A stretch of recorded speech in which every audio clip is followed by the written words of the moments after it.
इसमें खबर क्या है? पिछले 10 वर्ष 12 वर्षों से हम लोगों ने देखा है कि जिस राज्य में भी चुनाव होता है, मोदी जी और अमित शाह को वही राज्य दिखाई देता है। अब अगले 6 महीने तक अचानक से गुजरात के इन दो नेताओं को बिहार की चिंता सताने लगेगी, बिहार की गौरवशाली अतीत की वो चर्चा करने लगेंगे। बिहार में भी कभी विक्रमशिला और नालंदा जैसे विश्वविद्यालय थे, इसकी चर्चा और इसकी याददाश्त उनकी ताजी हो जाएगी। बिहार के बच्चों, बिहार की गरीबी कैसे दूर होगी ये पता अभी उनको चलेगा। अगले 6 महीने तक जितनी भी सरकारी योजनाओं का बटन दबाया जाएगा उसका केंद्र भी बिहार बनाया जाएगा। जो योजना पहले से चल रही है, हर 3 महीने पे किसानों को स्वनिधि का पैसा भेजा जाता है, वो बटन दबाने के लिए मोदी जी बिहार में ही आकर दबाएंगे। तो ये कोई नई बात नहीं है, लेकिन नवंबर के बाद ये दोनों लोगों को फिर बिहार कभी अगले 6 महीने तक 6 साल तक दिखेगा नहीं, क्योंकि तब तो बिहार उनके लिए सिर्फ मजदूर का सप्लाई केंद्र है।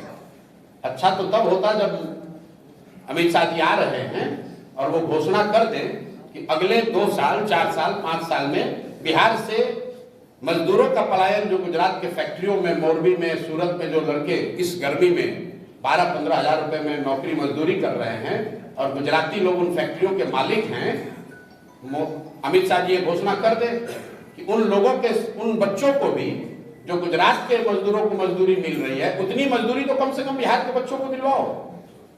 ये बात यहाँ बिहार में कभी चर्चा नहीं होती है। हम लोग ये सब कहते हैं कि यहाँ से लोग बाहर मजदूर जाते हैं, लेकिन गुजरात के मजदूरों को उसी फैक्ट्री में जो पैसा मिल रहा है और बिहार के मजदूरों को जो फैक्ट्री में पैसा मिल रहा है, उसमें जमीन आसमान का फर्क है। अच्छा तब लगेगा जब अमित शाह जी आए और बताए कि गुजरात के जो बड़े उद्योगपति हैं उनमें से कितने लोग बिहार में उद्योग लगाएंगे। पिछले 12-15 साल में तो लगाया नहीं। तो अब जब सुराज जब यहाँ है इन बातों के लिए, तो हम लोग ये जरूर गांव-गांव जाकर कह रहे हैं कि वोट आप लीजिएगा बिहार में और सारा इन्वेस्टमेंट, सारी फैक्ट्रियां, सारी तरक्की होगी गुजरात में। ये नहीं चल सकता है। गुजरात में की तरक्की हो, हमें कोई, हम लोग को उससे दिक्कत नहीं है। गुजरात में बुलेट ट्रेन बन रहा है, आप लोग पत्रकार महोदय लोग रोज उस पर चर्चा कर रहे हैं, टिप्पणी कर रहे हैं, न्यूज बनाते हैं। बुलेट ट्रेन बनाने के लिए भारत सरकार ने जापान से 1 लाख करोड़ रुपया का ऋण लिया है। गुजरात में नहीं लिया है, पूरे देश में ऋण लिया है, जिसमें बिहार का भी 13% हो गया। अगर 1 लाख करोड़ रुपया भारत सरकार ने ऋण लिया तो 13,000 करोड़ रुपया बिहार के लोगों पर भी वो कर्ज हो गया। वहां पर बुलेट ट्रेन बन रहा है। अहमदाबाद से बॉम्बे तक जाने के लिए सैकड़ों विकल्प है। वहां फ्लाइट है, पहले से ट्रेन है, सड़क है, लेकिन वहां पर बुलेट ट्रेन बन रहा है। इतना पैसा लगाकर क्यों? ताकि वहां तरक्की आए, लोगों को और सुविधा मिले भाई, हम लोग को दिक्कत नहीं है। लेकिन कम से कम हम, अगर गुजरात के लोगों के लिए बुलेट ट्रेन मिलेगा तो बिहार के लोगों के लिए पैसेंजर ट्रेन तो होना चाहिए। यहाँ के लोग तो पैसेंजर ट्रेन के लिए मारामारी कर रहे हैं। हम लोग 40 MP जिताकर भेजे हैं, गुजरात से 26 MP गए। तो ये बात तो बिहार के लोगों को समझना होगा ना कि वोट अगर हमारा है तो कुछ अधिकार तो हम लोग का होना चाहिए।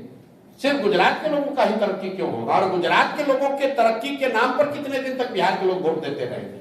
जनसुराज में हम लोग गांव-गांव जाकर यही तो कह रहे हैं कि मेरे भाई, एक बार अपने राज्य की तरक्की के लिए, अपने बच्चों के पढ़ाई रोजगार के लिए वोट दे दो। गुजरात और कर्नाटक और तमिलनाडु का विकास और देश और पाकिस्तान और चाइना का बात बहुत हो गया।